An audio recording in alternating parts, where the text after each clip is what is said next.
Bonjour tout le monde. Alors aujourd'hui nous allons parler de quoi? Nous allons parler du dernier film que nous venons de voir instamment au cinéma. L'aventure des différents personnages du monde de Marvel, à savoir notamment ceux des Avengers, mais également Spider-Man, ainsi que Hulk et bien d'autres, que je ne vais pas tous citer ici.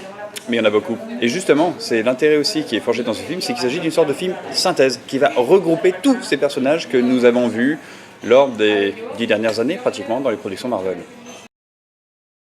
Mais néanmoins positif. Positif pourquoi? Parce que finalement, il y avait quand même une sacrée gageure par rapport à ce film. Vu la petite déception qu'avait constitué pour moi le deuxième Avenger, ainsi que la semi-déception également que j'avais pu avoir pour Civil War, j'avais des craintes en allant le voir. Mais ces craintes ont plutôt été diminuées, je dirais, par le fait qu'il y a ici une qualité d'écriture qui est plutôt intéressante, et somme toute par l'équilibre qui a su être mis en balance pour arriver à respecter une trame narrative à peu près lisible par tout le monde, tout en ayant une pléiade de personnages très très variés, très très divers, qui ne se connaissent pas tous. Donc comment on va arriver à mettre en interaction tous ces personnages, finalement c'est ce qui m'a attiré vers ce film, et ce que j'ai trouvé intéressant dans le traitement de ce film.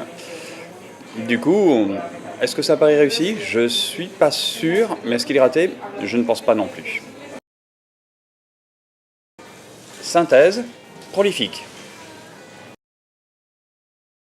Pourquoi? Parce que finalement c'est une grosse synthèse de tous les films, et c'est également un point de convergence de tous les films, et c'est ce qui forme un peu son intérêt, car quelque part nous sommes là avec des indices qui étaient disséminés, souvent d'ailleurs en phase post-générique. Ah oui, un truc, warning, warning.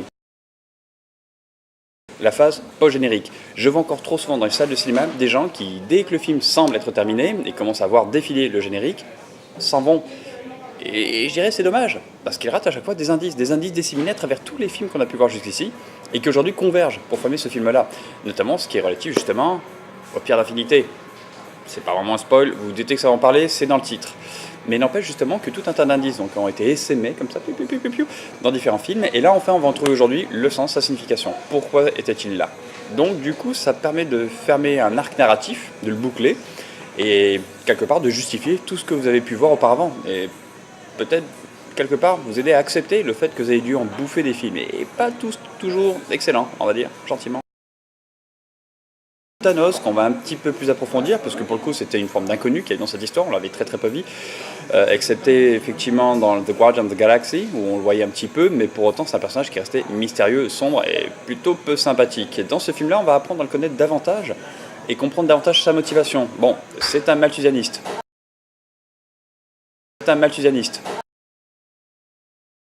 On adhère ou on n'adhère pas au projet, mais quelque part, à son projet et quelque part la foi qu'il y porte, on se rend compte qu'on a un personnage un peu moins manichéen qu'il n'y paraît, ce qui quelque part lui confère une certaine épaisseur, une certaine profondeur, voire même de la densité. Donc ça c'est intéressant. Pour les autres personnages, oubliez tout approfondissement, c'est rapide. Forcément, on a une kyrielle de personnages, j'ai pas compté, mais on a peut-être 10, 15, 20, ça serait beaucoup, mais bien une quinzaine. Et le problème, c'est que dans ce genre de film, qui tape bien plus de 2 heures, on ne peut nécessairement pas, mécaniquement, les mettre tous en valeur. Donc du coup, à dose plus ou moins inégale, on va les voir petit à petit. Mais c'est un film, synthèse justement, qui suggère de connaître tous les autres films auparavant. Quelqu'un qui n'a jamais vu un Marvel ne trouvera pas forcément beaucoup d'intérêt à voir ce film. Déjà, ce sera incompréhensible pour lui, ou du moins très peu compréhensible. Ça reste un film américain, donc ça reste compréhensible. Mais disons qu'il passera à côté de beaucoup de choses. Donc l'intérêt justement, qu'on connaît déjà les personnages, qui ont déjà été articulés dans notre film préalablement, et du coup, en voyant ce film, on ne peut en voir que le prolongement pour chacun des films, cette espèce de regroupement dont ils font l'objet.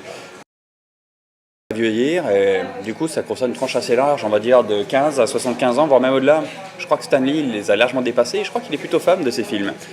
En fait, techniquement d'ailleurs, je suis en train de réaliser, j'ai pas vu un film de super-héros, j'ai vu un film de Stan Lee, avec plein de gens autour qui viennent lui rendre visite, mais finalement c'est toujours lui, le point commun qui rattache tous ces films. Et avec ses caméos, il faut dire que c'est un personnage, somme toute, récurrent, systématiquement dans tous les films.